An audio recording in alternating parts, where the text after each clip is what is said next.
of my service uh, as being in the Second World War. Our it was rather interesting to find that at least 8 of our high school class um, enlisted in the Navy. We had a small class. We only had about 86 that that graduated in that January class, and out of that, at least 8 of us joined the Navy. We didn't want to be drafted because the draft was still going, very strong. In fact, it went through most of 1946 and 47. Was it worse to be drafted? Huh? Was it worse to be Well, you didn't know what you were going to, where they were going to send you, whether you're going to go to the Army, the Marine Corps, the Navy, or the Air Force, or what. So we decided, the 8 of us decided to join the Navy. And surprisingly, 7 of us wound up going through boot camp at Camp Perry, Virginia, which was an old Seabee base. And of course, most of us trained there eventually went into the Amphibious Corps. That is some type of ship that was involved in landing craft and landing of troops or communications. And once we went through boot camp, and of course there was always some crazy incidences that happened in boot camp. Of course, you're really at the mercy of your drill instructors, and if they find fault with anything that you or anybody in your company did, of course, everybody had to pay the penalty by doing certain kinds of exercises, exercises with a rifle or exercises with a sea bag, and what have you. I can remember one night. It was very cold. Virginia can get very damp in the wintertime and very cold, even though it doesn't snow a great deal. At least it didn't snow a great deal when we were there. But anyway,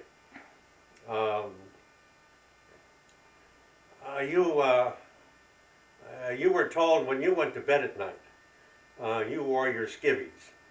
You didn't wear anything else. You wore your skivvies. In other words, you wore a T-shirt in your underwear, your skivvies. And it happened that night that I thought it was so darn cold. I put on my turtleneck sweater, heavy turtleneck sweater to kind of keep me warm. And 2 other guys decided to sleep without anything on. Well, all of a sudden, about 1 o'clock in the morning, we had an inspection. And everybody had to get up out of their bunks, and here these 2 guys were sitting there buck naked, of course, without anything on. And here I am with that I had my skivvies on, all right, but I had that turtleneck, which was a violation. Well, as it wound up, we had to do exercises with a rifle, and that's holding a rifle out straight in front of you until your arms were about ready to break, and getting the idea across. Now, next time when you go to bed, you're going to dress the Navy way, So there was a lot of things, and of course there were some times when somebody in the barracks goofed up, and we all had to go out and do calisthenics, duck walking with a sea bag, 75-pound sea bag on our back, get through those kinds of calisthenics. Well, anyway, once boot camp was over with, of course, they sent us home for a week, and we got a paycheck. I guess it was about $65 at that time, plus a round-trip ticket from Camp Perry to, for us was Cleveland, Ohio, and then back again. Once you got through with your boot leave and came back to Camp Perry, Virginia, you went to a unit called Outgoing Unit, or OGU, where you waited for an assignment, your permanent assignment, or where you were going to go. And because of my experience in the post office, they gave me a job working in the post office for a few days until I got a permanent assignment.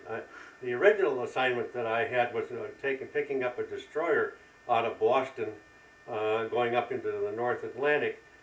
But I was an alternate on that, and of course the the billet all filled up, and so I had to wait for another uh, uh, another billet to come along, and for a permanent assignment. And it didn't take me more than a couple of days, and I had it, and I was to along with 7 other guys, and 3 of us were from Cleveland, to go up to Norfolk to pick up the USS Auburn, which was a general communication ship.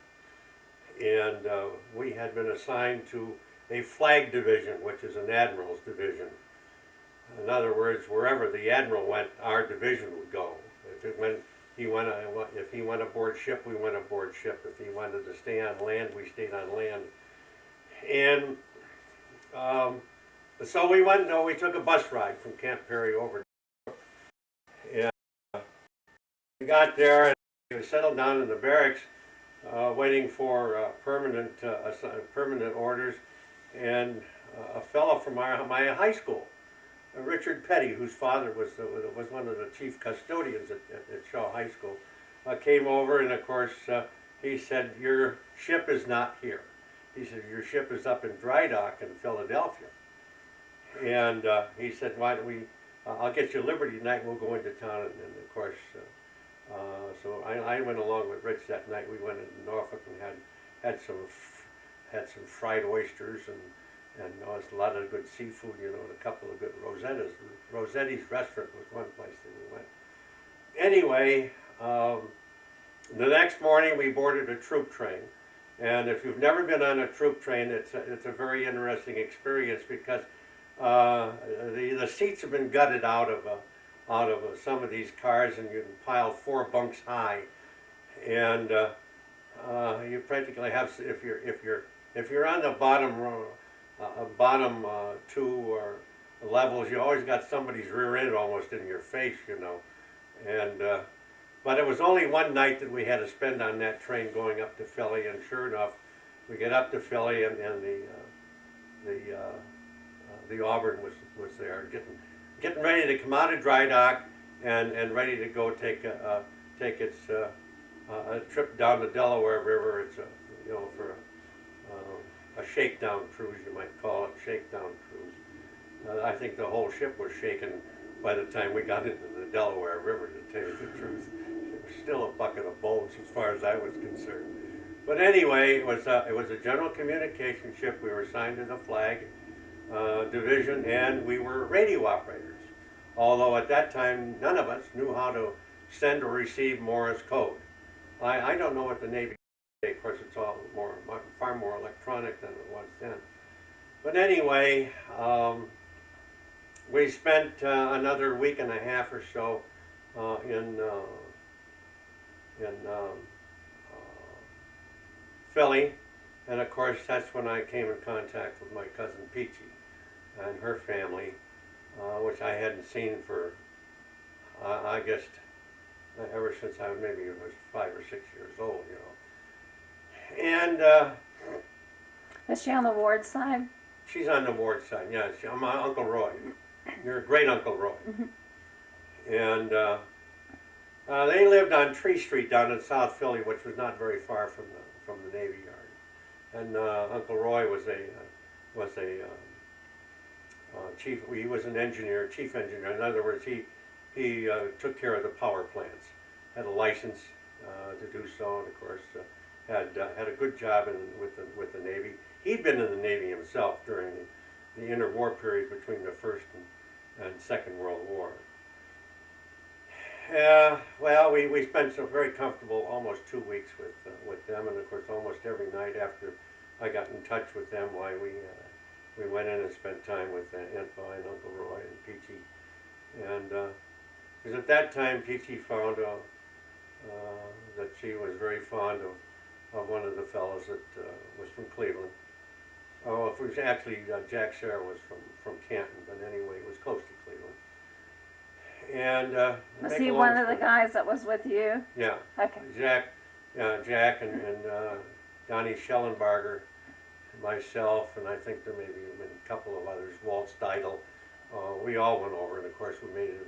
It was just, my uncle thought it was just terrific that we would be there, And we sat around and he swapped sea stories with us and of course taught us how to drink coffee royale, you know, with a little touch of good bourbon and in black coffee, you know, always good. But anyway, once that period was over with, why we then picked up a contingent of Marines and took them down to Norfolk. And that would be our home port.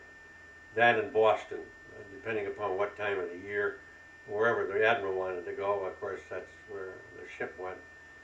And so the time that I was aboard the Auburn was pretty much the year of 1946. And the Auburn, when we found out late in, well, I guess late November of 1946 that the Auburn was due for decommissioning. It was an old ship. Had been in the Pacific and then also in the Atlantic. And we had the assignment of the admiral, of course, was commander of training commanding the Atlantic, which was called Comtre Comlant. And our purpose was to keep everybody on all the ships up to, in a sense, of fighting speed and fighting force. And also from time to time we patrolled anywhere from Icelandic waters. We never docked or pulled into a pier or anchored up in Iceland, but we came close. But our whole area of patrol, or whatever you want to call it, was from Icelandic waters all the way down to Guantanamo Bay, Cuba. And so we went from very, very cold Atlantic waters down to your tropical weather in the Caribbean. So that was pretty much taken up in the first year that I was aboard the ship. We did spot some mines every once in a while that had floated to the surface of the Germans had laid by submarine. But there were those things were taken care of. They were detonated and got rid of. And so in January of 1947, January, February 47, we transferred to the USS Albemarle, which was a seaplane tender. The Albemarle had just come back from the Bikini Atoll, where they conducted the atom bomb tests in 1946. It was one of the primary ships, or laboratory ships. It was a seaplane tender that had, in a sense, had been gutted. It had still had the paravane cranes aft, which would lift a seaplane out of water, but we had no seaplanes. You know, the equipment is still there. But anyway, we moved aboard the Albemarle, which was named after Albemarle Sound down in North Carolina. And we moved. Once we got aboard the ship, then we took off, and we spent a good deal of time down at Guantanamo Bay, Cuba, and anchored out, and of course went through that end of the Caribbean. Then we came back in the summertime to Boston. That's where the home of our admiral was, or close to Boston. Of course, he wanted to be close to his friends there. And then come September, we headed back to, we first went to Newport, Rhode Island. We anchored out in Narragansett Bay. And there we came close to what could have been a very bad tragedy. We had taken in, of course, one of the longboats for Liberty, and we had a good time that night. We drank a lot of beer, and we went roller skating. And if you look at 5 drunk sailors on roller skates, it can become quite hilarious. Although so hilarious that the management of the roller skating rink asked us to leave before anything else happened. Well, by the time that happened, it was time for us to go back to the pier, and by then it had started to rain, and it had started to rain very heavy, and the wind was picking up, and we got into a real squall. We got one of the last boats going back, and we got lost up in Narragansett Bay trying to find out where we had anchored the Albemarle. And the waves were beginning to break up over the bow of that little boat that we were in. And there was a number of us that were rather scared. So myself and another fellow got on a light, and of course, using Morse code, flashed our own call letters, which was Nan Easy Dog Dog, or NEDD, until we got a response and knew we were very close to the ship and were able to get back without anything more seriously happening. From then, of course, we sailed back down to Norfolk, and we stayed in Norfolk until I was discharged in November of 1947, just before Thanksgiving. And it was I can remember that. In fact, once we got back, I think I can't remember whether I was aboard the Auburn or the Albemarle, but one of the two ships. I was standing on the just below the bridge on the radio deck, and all of a sudden I heard a big swish, swoosh that came from overhead.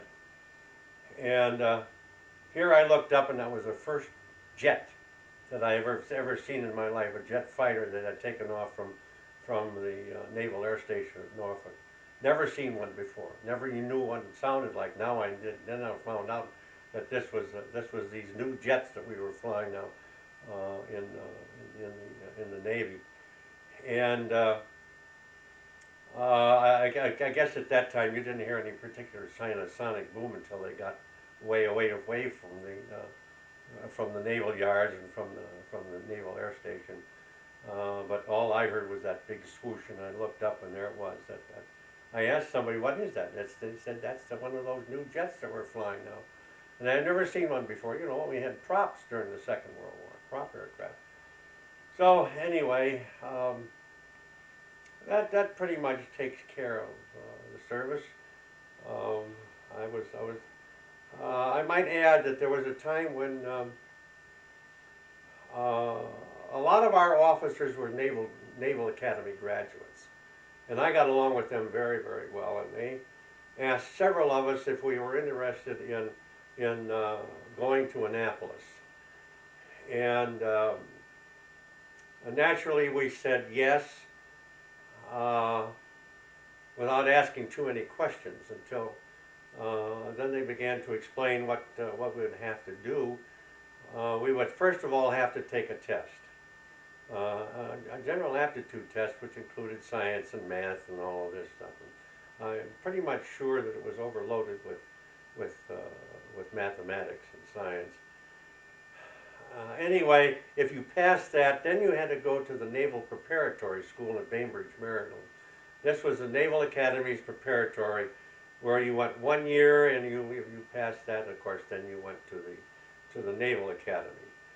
But you had to sign over for another 4 years in the Navy. And if you did that, of course, if you failed going through NAPS, then you sent back to the fleet. You know, it's as simple as that. And I knew very well right then and there, after talking to someone, that my mathematical background in high school was not good enough. There were math courses that you would have to have had well beyond the first 2 years of just algebra and geometry, plain geometry. We're talking about advanced algebra, solid geometry, trigonometry, and so forth, you know. And I declined. I did not want to go through it. I did not want to sign over. I wanted to go home. I wanted out of the Navy, and I wanted to go to college. That was just as simple as that. So that pretty much takes care of the... Let me ask you this, Yeah. just to kind of go back a little bit. Did you know your dad growing up? I mean, had been in contact with your father? And which one of, I mean, was he Uncle Roy's brother? Brother, older brother. Okay, Yeah. okay. Dad was the oldest son. I think he was the oldest son in the family. Only I can't swear to that because there were at least and there were at least 4 or 5 brothers. Alfred, Lindsay, Roy, and Dad. I think there may have been another brother. I'm not sure, but Dad, I think Dad was the oldest, or maybe Alfred wasn't. Dad was second oldest. When Mom and Dad were divorced, he was given visitation rights. Also, he paid a very small stipend today. It would be a very small stipend today of alimony. I think it was something like either $5 a week or $5 a month, something like that, for upkeep. Anyway, there was never really a father-son relationship where we did things together. Well, I take that back. One time when I must have been about 7 or 8 years old, that he took me down to West Virginia to Huntington to see Uncle Alfred and Aunt Roxy. But that was the last time I saw those people. Well, I remember when Mother was very, your grandmother was very bitter about the divorce. Yeah, I remember when we were kids though. We would go visit Grandpa. Oh yeah. And Mary. Right. You went, and that's. But Is that when you started going? I mean, develop more of a relationship with him? Yeah, in fact, I think when I got into my senior year of high school, probably a little bit more of a relationship with Dad than I had previously. As you grow up, and you know this, Carol, as a mother, your children gradually begin to grow away. Because they have their own friends, they do their own things, and they don't quite do as much with you as they had previously. Well, the same thing happened with me, especially once I got into high school, junior high and high school. But when you were younger, with his visitation rights, you did I saw him maybe once a month. Oh. He would come to the house, and but all of a sudden, I'm thinking back on it. We didn't seem to have much in common. Well, he wasn't with you all the time. No, he never took me to a ball game or anything like that. Of course, I don't know what his work schedule was. Dad was a workaholic when it came to the railroad, And but when I was a senior in high school, he and Mary had me over to the apartment. They lived off of Lakeshore Boulevard. Had me over to their apartment, and that is when they offered to pay my college education at John Carroll. And I told them, well, that would be nice, but I was going to go in the Navy, and I would be able to get a GI Bill. And but they were sincere. I mean, they would have paid for the whole thing if I wanted to go to John Carroll. I knew very little about John Carroll at that time, especially then.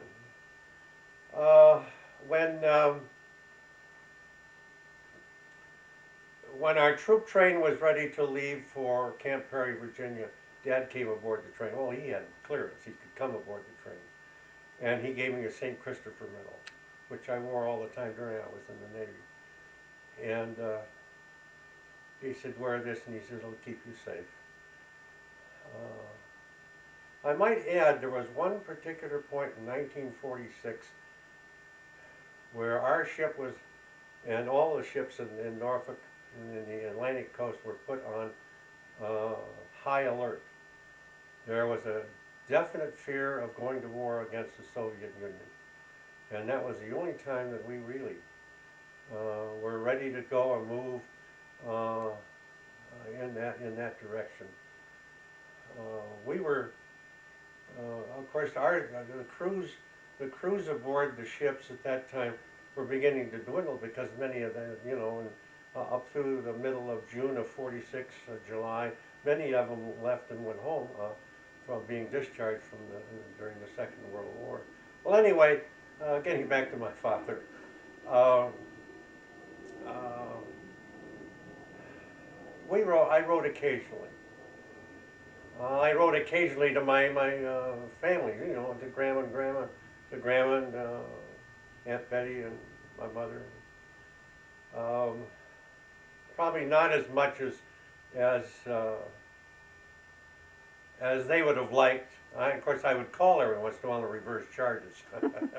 So we had a telephone exchange at the head of Pier 5 down in Norfolk, where you could go in and place a call, and then you go into a little booth and they ring your family up and you talk to them.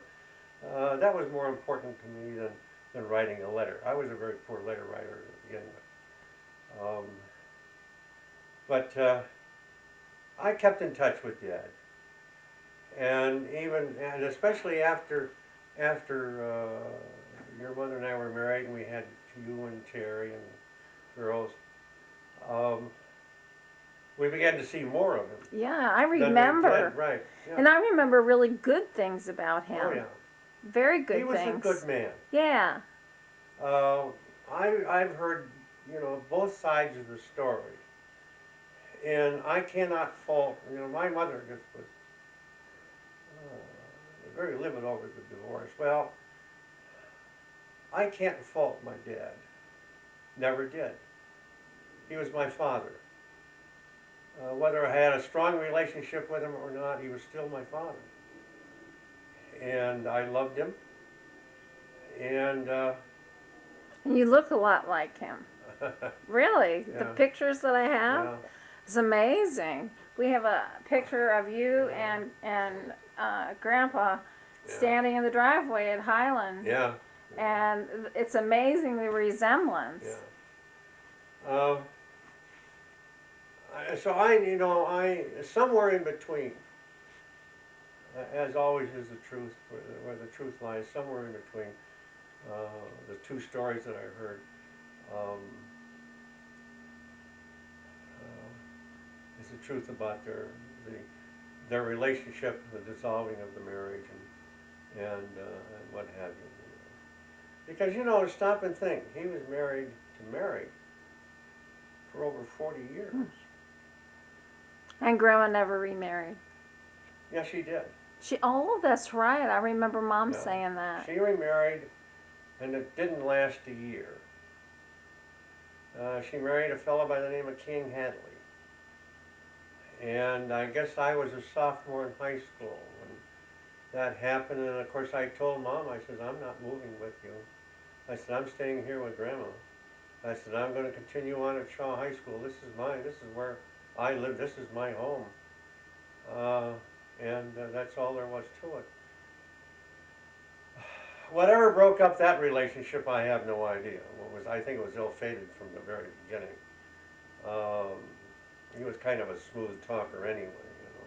A little bit like Ernie. No. My grandson, no. No. I mean, Ernie, the boyfriend, Grandma's boyfriend, Ernie. Oh yeah, that was. He was Ernie. kind of a smooth talker. Oh yeah, well he had a good thing going, you know, and he just left her in the lurch.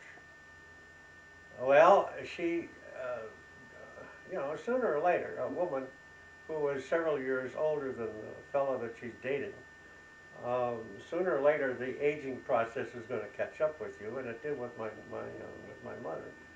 And we finally had to talk her into coming down and living with us in 1971. And you were still in high school at that time.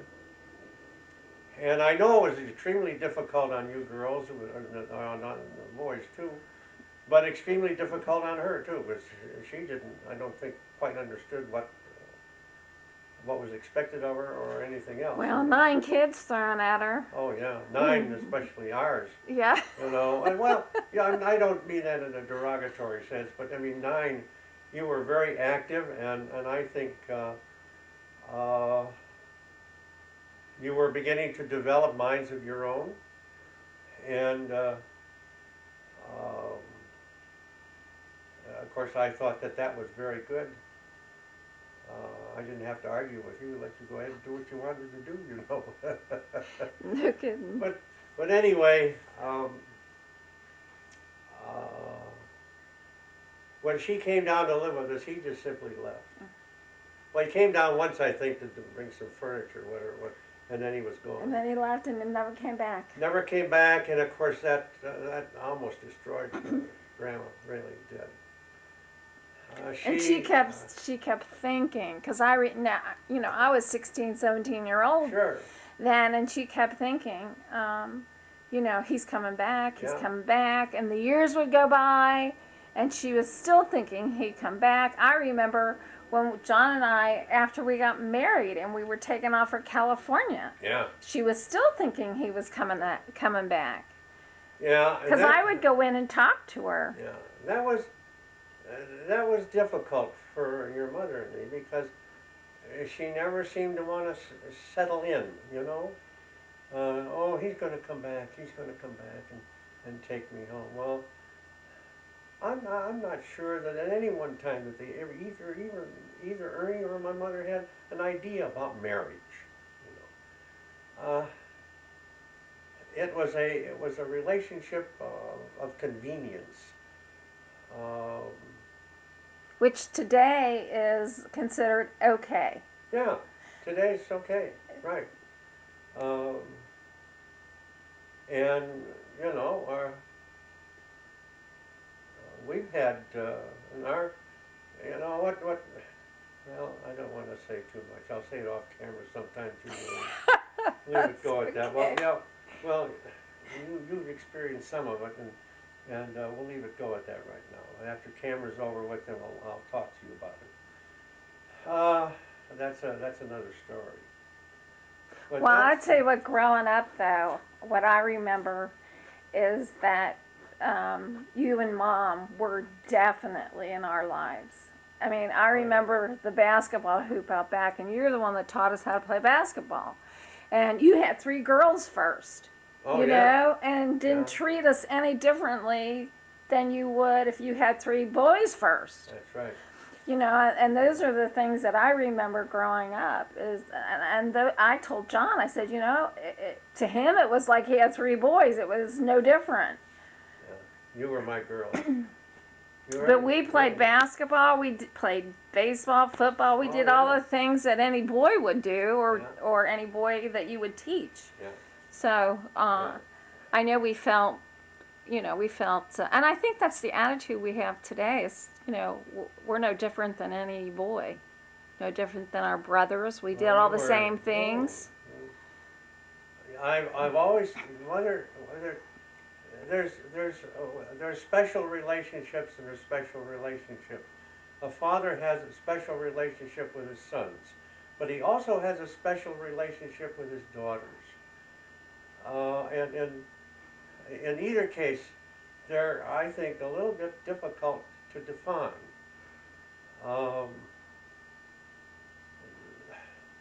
With me,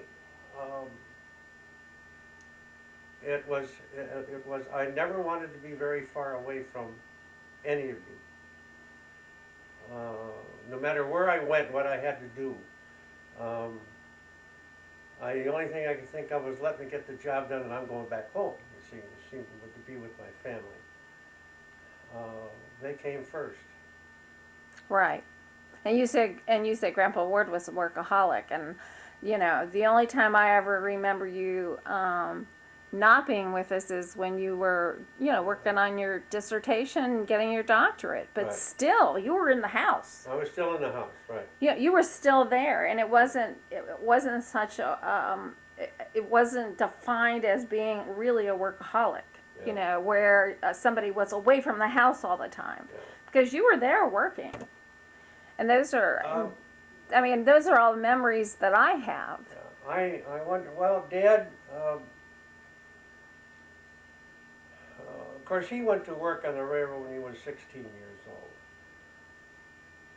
And in those days, um, you worked out long different hours. It was depending upon the train schedules, and of course the first I think the first job he had was going through cars selling newspapers and cigars and cigarettes and things like that. No, until he got to be 18 years old. Then he transferred into train service as a flagman, and of course went up to brakeman and then to conductor and what have you. But very few people know that Mary lost a set of twins.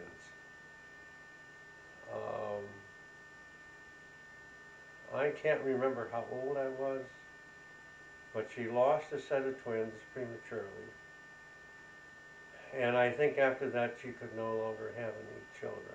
And I'm not sure how Dad would have been in relationship to his work had she had those twins naturally. So I may be an only child, yet the fact is there are two souls in heaven that are Wards, and so in a sense they would be my stepbrother, stepdaughter, or stepbrothers, Half. stepsisters, or Yeah. half brother, yeah. Same father. Yeah. But after that, nothing much was said after that, And there for a long time we kind of lost track of one another. That's sad. And you probably could, relate to the fact that would be hard. That would be hard to lose two kids. One of the things I noticed too is when you and Mom were married, I don't remember seeing Mary in any of the photographs. She wasn't there. Yeah, that's what I thought. He came by Because John himself. was, yeah. Well, she wouldn't because of Mom. Yeah, John Yeah. said something about that, and I said, no, I don't think No, Mary came. I think she was No, very Mary was not there. respectful. Yeah. Mary was not there. No. And today, I don't think that would be a big problem, but I think back then, I think it was. She was trying to be very Oh. respectful of Grandma, and Well, there was no love lost, I don't think. oh, really? I don't think there was any love lost. I can remember when Grandma died in 1979. Of course, I called Dad right away and told him that Mom had passed away. And I could hear Mary in the background. Well, if you think you have to go to the funeral, you go to the funeral, but I'm not going. And Dad didn't come to the funeral, of course. And Yeah. I didn't expect him really. John and I were in California then. I can't remember. And a couple months after that, I found out I was pregnant with Marie. Yeah. I can't remember whether, when we were living in Cheviot, of course, Grandma wasn't with us then. Dad and Mary would come down. She liked to go to River Downs. I can't recall whether she came to the house with him or not. I think she did. I think so. I think a couple of times she came. But after Charlotte, But after. I don't even think Grandpa came after Charlotte moved in. No, he would not. We'd have to meet him someplace or just call us on the phone, and that was it. Yeah. And that was it. Anyway, God, we talked about a lot of things so far. Anything Yeah, we else? have. Any And other if questions you want to ask? No, I think I've got what I want right now. We can Okay. shut this off if you're okay with it. Well, I'm trying to think if there's anything else that would be.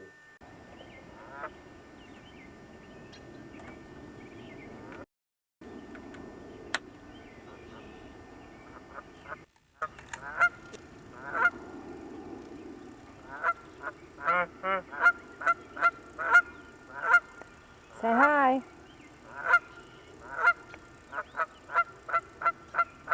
Say hi, Pop. Whoops.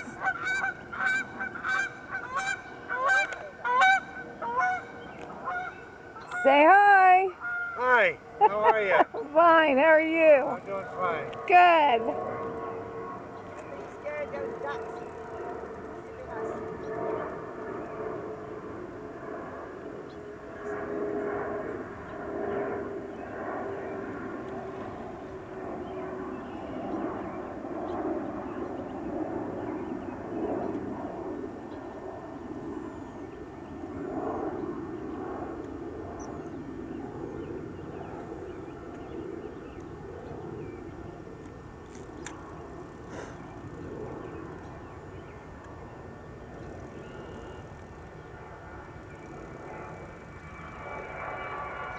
Are we having fun yet? Huh? Are we having fun yet? Oh yeah, we're having lots of fun.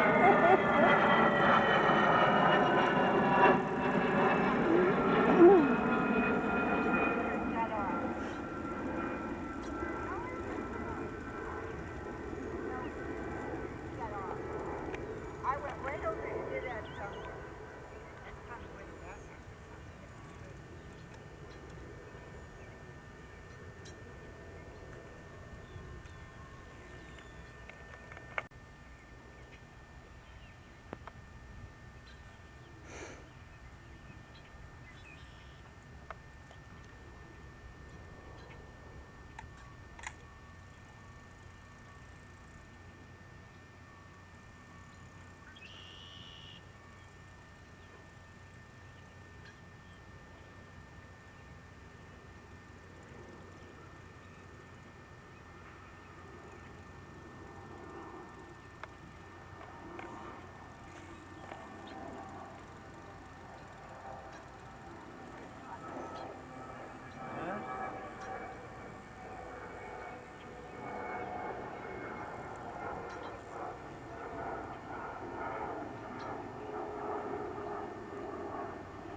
How you doing, Carol? I'm doing great. How about you?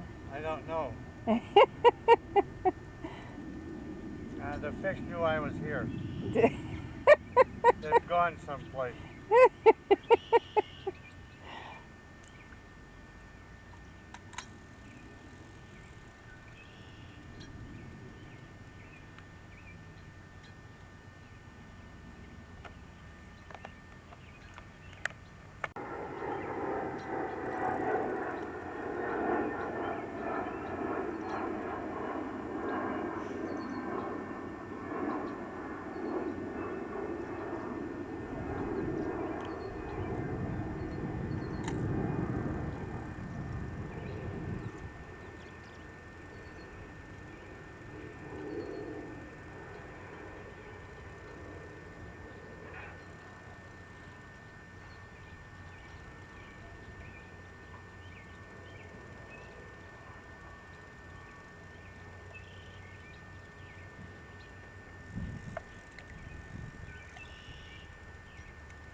Huh?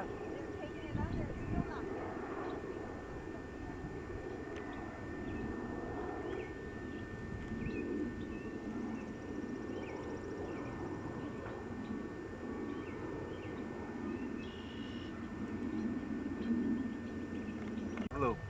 said you wanted a No, loop? no, no, I don't want that loop. I want that loop down here. Okay. Okay? All right, now. Down there like that? No, now let me go from there. All right.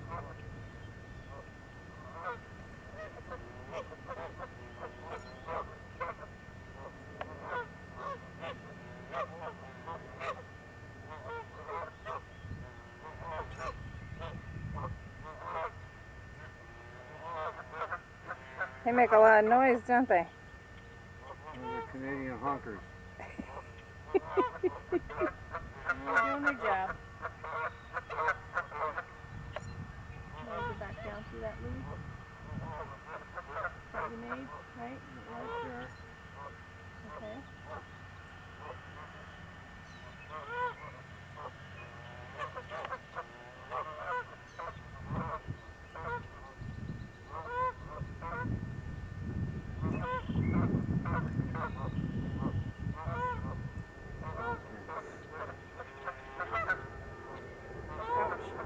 I'm the most terrible fisherman you ever want to see. Must be where I learned from. There. Okay, now you want to cut that end off there. There. Okay. Now we're all set with this one. Alright. Now, You know what? I'm gonna take a chance with my rod up. I'm going to close this up a minute. Something is not working right here.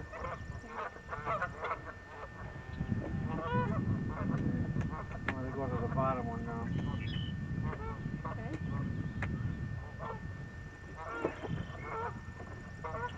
The bottom Whoa, one. wait, whoa, put, I was gonna say the whoa. bottom. Oh, this one here. I see. Okay, that was on the bottom. Here.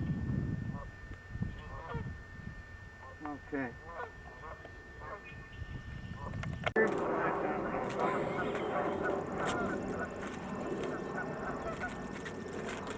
Okay, now we can stuff this stuff back in. Alright. Is this the one you opened? Yep, that's the one I opened. Okay. Black one. Yeah.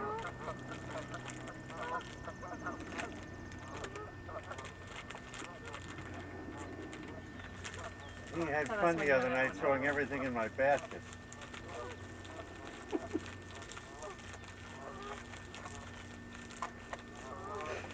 I'm gonna stick And with I'll my tell you one colors. thing, I was disappointed in Walmart's display of lures. Oh yeah. Yeah, I really was. I didn't think they had much at all. Oh well, I'll let Michael buy all that stuff. Just give me a night crawler and a bobber. And if it was a little later in the day, I'd have a beer, but it's not. So I got pop. Now what'd you do? Beer's been tasting pretty good to me lately. Has it? Yeah. Always best when you're really hot and thirsty. Yeah. Best kind of time to have a beer.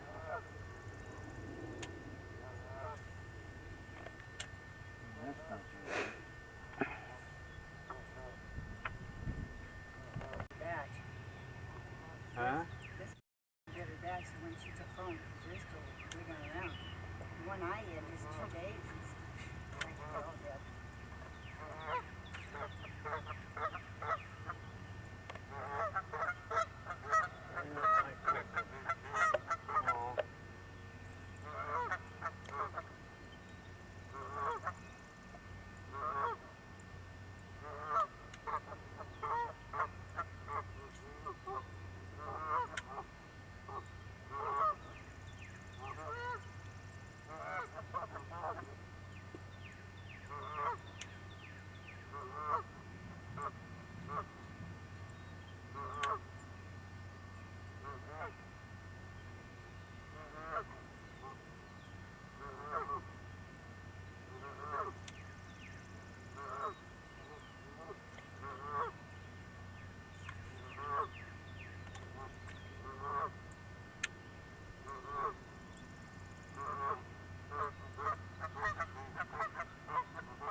a mating call? Well, who knows? Huh? Who knows? You make a lot of noise.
I don't think there's any fish in here. Well, they're taking my bait.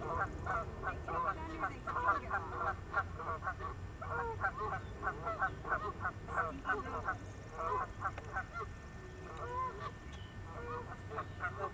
When I lost.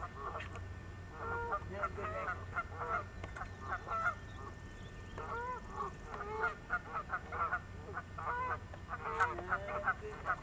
You guys keep it up and you're going to be Thanksgiving dinner.